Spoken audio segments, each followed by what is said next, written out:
Okay, so here we have page 5 of some book. I don't know what the book is. It's on Google. Usually you can take a couple of sentences or something, put it in the Google search bar, and something will come up. So this is, I want to make a point of showing you that these are the laws of the United States. It's volume 1, page 690, and note, the laws of the United States, not the United States of America, but of the United States.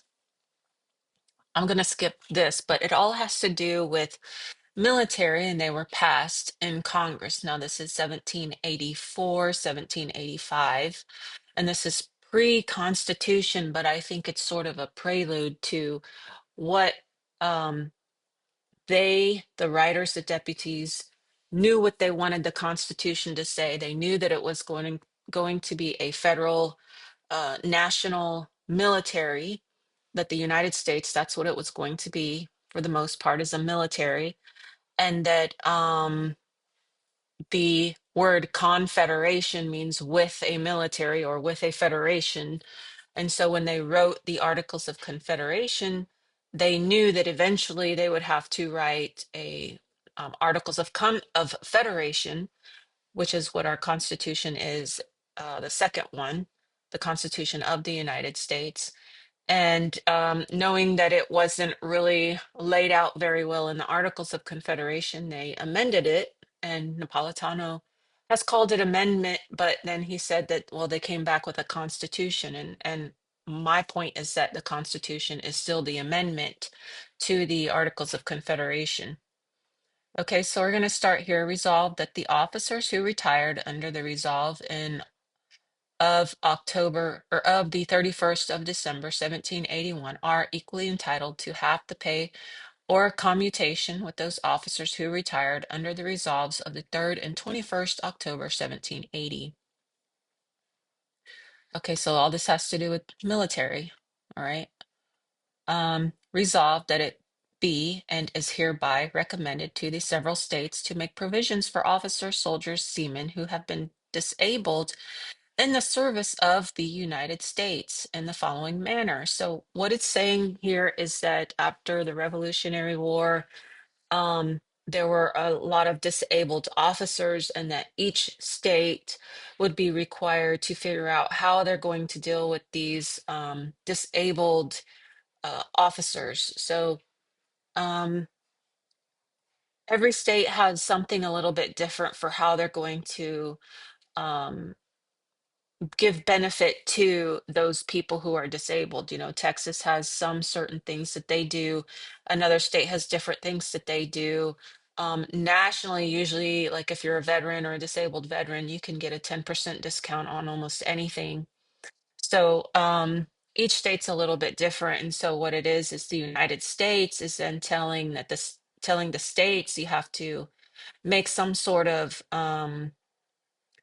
provisions for these disabled people, including counting them so that they know the difference between the able-bodied men and the disabled-bodied men as far as who's going to be, how many people are ready for service if there should be another war or a domestic uprising.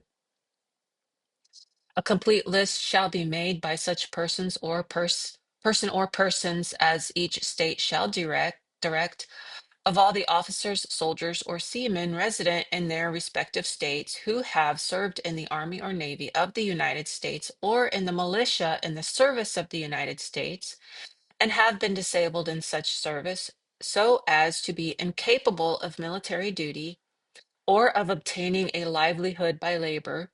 In this list shall be expressed the pay, age, and disability of each invalid, also the regiment, corps, or ship to which he belonged, and a copy of the same shall be transmitted to the Office of the Secretary of War within 1 year after each state shall pass a law for this purpose, and a like descriptive list of the individuals or invalids resident in the respective states shall, from year to year, be annually transmitted to the Office of the Secretary of War. No officer, soldier, or seaman shall be considered as an invalid or entitled to pay unless he can produce a certificate from the commanding officer or surgeon of the regiment, so on and so forth. Okay, and down here it says there are two resolutions of 22 May 1779 and 26 May 1781 spoken of in the report of a committee, volume 1, page 689, as establishing the principle confirmed by the resolution of January 26, 1784. Those two resolutions are not otherwise apparent in Dwayne's edition, so I guess this is Dwayne's edition, except by this reference of the committee. This down here says University of Michigan, and this down here says Google. So this is something you could probably find online somewhere.